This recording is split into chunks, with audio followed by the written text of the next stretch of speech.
20 روزے گزار چکے ہیں. ہمیں ضرور اپنا جائزہ لینا چاہیے کہ کیا ہمیں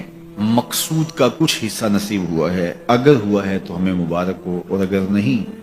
تو ابھی موقع ہاتھ سے نہیں گیا، ابھی 10 دن ہمارے پاس باقی ہیں. اگر ہم بھوک اور پیاس کاٹتے رہیں، کوئی نتیجہ نہ پیدا ہو رہا ہو، تو پھر ہمیں دیکھنا ہوگا کہ کہیں کوئی ایسا سقم تو نہیں ہے کہ جس سے ہمارا عمل جو ہے وہ پانی کی طرح بہ رہا اور ضائع ہو رہا ہے اور اندر کچھ بھی نہیں ٹھہر رہا. اور روزے میں اللہ تعالیٰ ہمیں ایک موقع دیتا ہے ہم اپنے آپ پہ غور کریں. میں اور آپ یہ کہتے ہیں کہ یہ جو اعمال بد ہیں یہ شیطان کی وجہ سے ہیں، اور جب شیاطین جکڑ دیے گئے، اب ہم دیکھیں کہ ہمیں جو بہکاتا تھا اب وہ تو جکڑ دیا گیا، اور ہم اس کے باوجود بھی گناہ کی زندگی میں کیوں ہیں.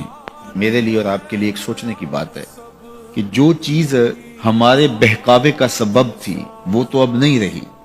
وہ تو جکڑ دی گئی، اور یہ پکی اور طے شدہ بات ہے کہ وہ واقعتاً جکڑ دیا گیا. تو اب ہم اس کے باوجود کیوں گناہوں بھری زندگی بسر کرتے ہیں؟ تو ایک ہمارے لیے یہ سوچنے کا موقع ہے، کیا شیطان کی مسلسل صحبت کے نتیجے میں کہیں ہم خود ہی شیطان صفت تو نہیں ہو گئے کہ شیطان بند بھی گیا ہے، اور اس کے باوجود اگر ہم کسی کو دکھ دے رہے ہیں، اس کے باوجود ہم کسی کی غیبت کر رہے ہیں، اس کے باوجود ہم کسی پہ ظلم کر رہے ہیں، اس کے باوجود اگر ہم رزق حلال کی بجائے رزق حرام اکٹھا کر رہے ہیں، تو پھر ہمیں دیکھنا ہوگا کہ کہیں ایسا تو نہیں ہے کہ شیطان کی مسلسل صحبت کی وجہ سے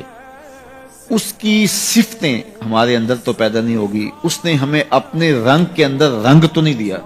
شیطان کی وجہ سے ہم اتنے شیطان وصف ہو گئے، شیطان صفت بن گئے کہ شیطان رخصت بھی ہو چکا، جکڑا بھی گیا، لیکن اپنی عادتیں، اپنے اوصاف، اپنا رنگ ہمارے اوپر چڑھا گیا. ہم جہاں تھے اور وہیں کے وہیں کھڑے ہیں، اور ماہ سیام ہر سال آتا ہے اور گزر جاتا ہے، اور ہم جہاں ہوتے ہیں پھر وہیں کے وہیں ہوتے ہیں.